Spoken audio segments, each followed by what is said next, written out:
Hello and welcome back to OverML. Quick recap before I just talk about these interesting things in front of me. Last few days we've peaked over harvest now, so the majority of stuff is in. We have one more little block to hand pick, which will be done on Monday, with the hopes of making that into beer and Auslös in the end, if the sugar's correct, because obviously that's the most important factor on it. So we had the last machine block harvested this morning, which was good. Got it into the press, processed it. So all happened really quickly, really smooth. And we now have about 35,000 litres of wine in the cellar. Either some of it is either settling,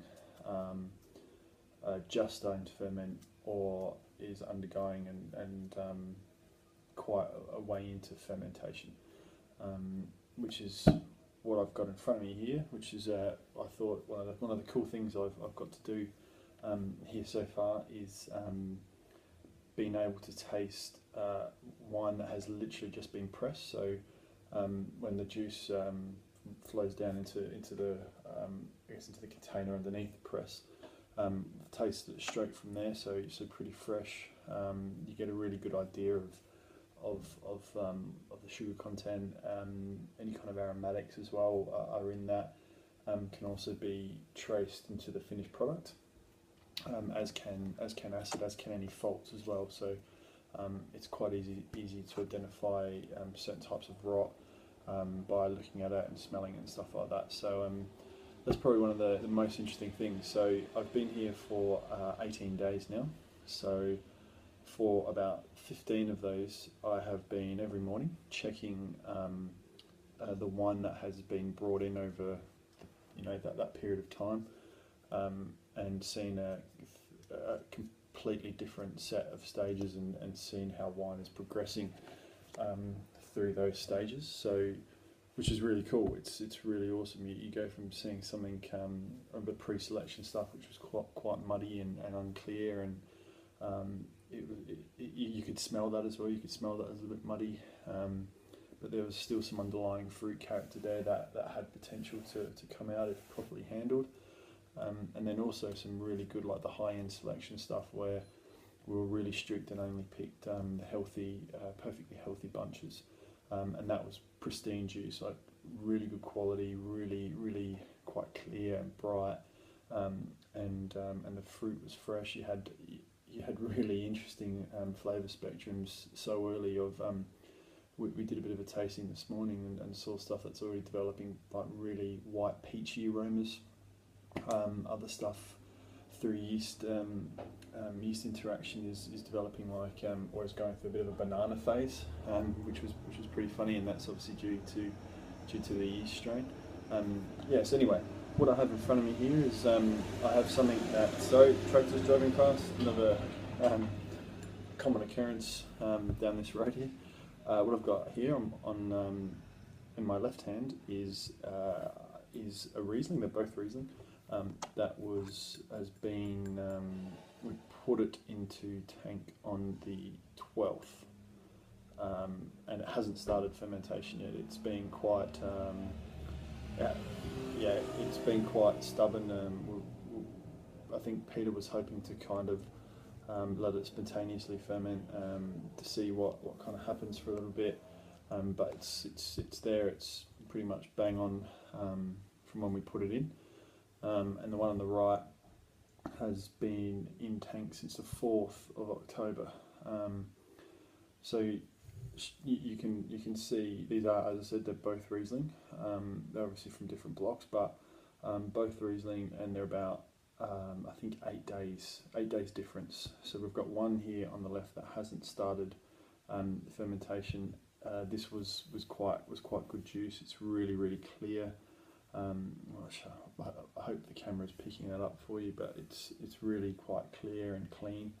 And then this is the wine that's been inoculated, and it's been fermenting for for 14 days, so 2 weeks.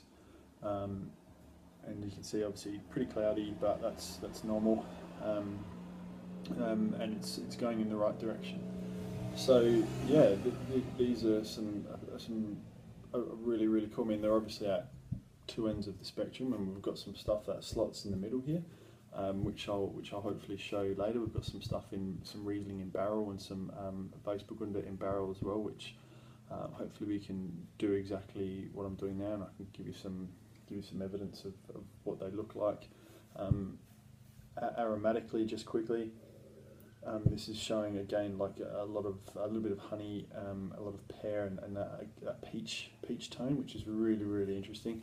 Peter's really happy with how this is looking and is excited to see how it develops. This one was some of the pre-selection stuff that we did in the first week. So he had to work pretty hard on this wine, but it's showing it's actually coming up okay. He's pretty happy from unfortunately the amount of rain that they had here. To get something like this, he's pretty happy with it. And there's obviously the yeast aromas are quite pronounced, but they will diminish as the fermentation finishes and as it's allowed to settle even more, and then and kind of stabilise and get a little bit more normal. There's some underlying fruit in there as well. A lot of like green apple and even some citrus as well is coming up. So yeah, the same wine really, both Riesling, just from slightly different blocks. One at the start of its life as a wine, and the second 2 weeks ahead of it.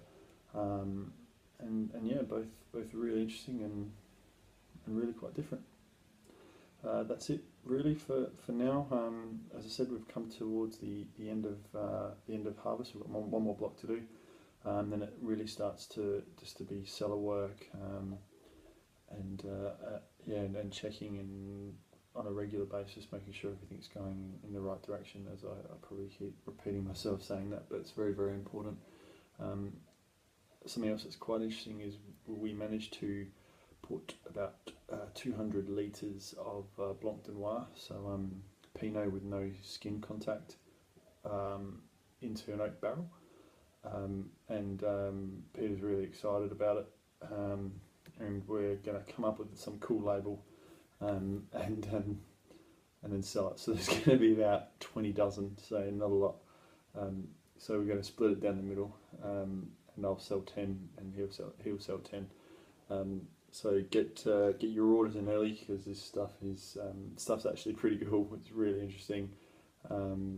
If you haven't had a Blanc de Noir before, it'll blow your mind, especially with the oak complexity. So if you want any, it's not gonna be ready for a while, but as I said, we'll have 20 dozen or something like that. So happy days. Anyway, that's it from me. More later.